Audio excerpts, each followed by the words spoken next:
अक्सर आप लोगों ने देखा होगा कि जब भी किसी को बिजली का झटका लगता है तो अधिकतर केसेस में लोगों की मौत हो जाती है। क्या इसके पीछे का साइंटिफिक रीजन आप जानते हैं? चलिए मैं आपको बताता हूं।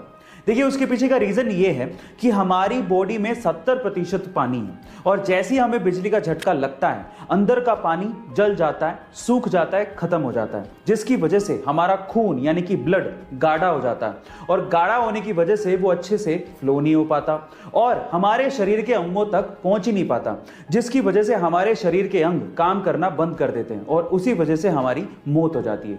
ये था इसके पीछे का साइंटिफिक फैक्ट। क्या इसके पहले तक ये साइंटिफिक फैक्ट आप जानते थे? और अगर नहीं जानते थे तो चैट सेक्शन में जरूर लिखिएगा। देश में कई लोगों का ऐसा मानना है कि राजनीतिज्ञ और भ्रष्टाचार ये एक दूसरे के पर्यायवाची हैं, लेकिन हर राजनीतिज्ञ ऐसा नहीं होता। जैसे उदाहरण के तौर पे लाल बहादुर शास्त्री जी। गाइस, लाल बहादुर शास्त्री जी ने प्रधानमंत्री पद की शपथ एक फटी हुई धोती में ली थी और बाद में ऐसा पता लगा कि लाल बहादुर शास्त्री जी के पास सिर्फ 2 ही धोती और सिर्फ 2 ही कुर्ते थे। प्रधानमंत्री बनने के बाद उनकी धर्म पत्नी ने उनसे कहा था कि अब आप नई धोती क्यों नहीं ले लेते? तो उसके बाद जो लाल बहादुर शास्त्री जी ने कहा वो आप लोगों को सुनना चाहिए। उन्होंने कहा कि देश के करोड़ों किसान ऐसी ही धोती पहनते हैं और मुझे नई धोती पहनने का कोई अधिकार नहीं है। गाइस, आपका लाल बहादुर शास्त्री जी के सरल जीवन के बारे में क्या कहना है चैट सेक्शन में जरूर लिखेगा। चीन के एक शहर हुबेई में यांगजी नदी के ऊपर एक डैम बना हुआ है। इस डैम का नाम है 3 जॉर्ज डैम। ये डैम 2335 मीटर लंबा और 181 मीटर ऊंचा है। ये डैम इतना बड़ा है कि इस डैम की वजह से हमारी धरती यानी कि हमारी अर्थ का रोटेशन तक धीमा हो गया है। Oh my God! क्या इसके पहले तक इफेक्ट आप जानते थे? और अगर नहीं जानते थे तो चैट सेक्शन में जरूर लिखिएगा। डॉक्टर्स ने उसे 15 साल की उम्र में उसकी हार्ट प्रॉब्लम्स को देखते हुए कहा कि या तो वो फुटबॉल खेलना छोड़ दे या फिर वो डिफिकल्ट हार्ट सर्जरी करवाए जिसमें उसकी जान जाने का खतरा हो सकता है।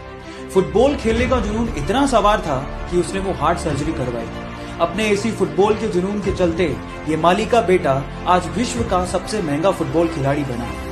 Yes, I am talking about Cristiano Ronaldo, जो सिर्फ फुटबॉल खेलकर 700 करोड़ रुपया सालाना कमाता है। क्या आप में है ऐसा जुनून? और अगर है तो जीत आपकी पक्की है।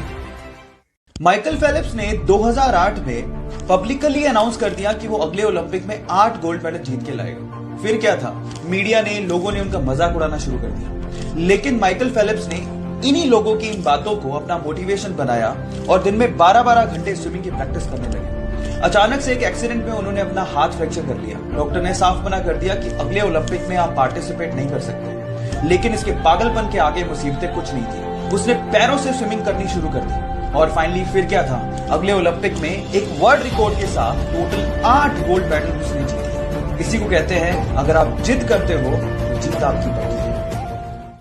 सपने तो शायद हम भी बहुत बड़े देखते हैं, लेकिन मुसीबतों और बहानों के आगे हमारे सपने घुटने टेक देते हैं।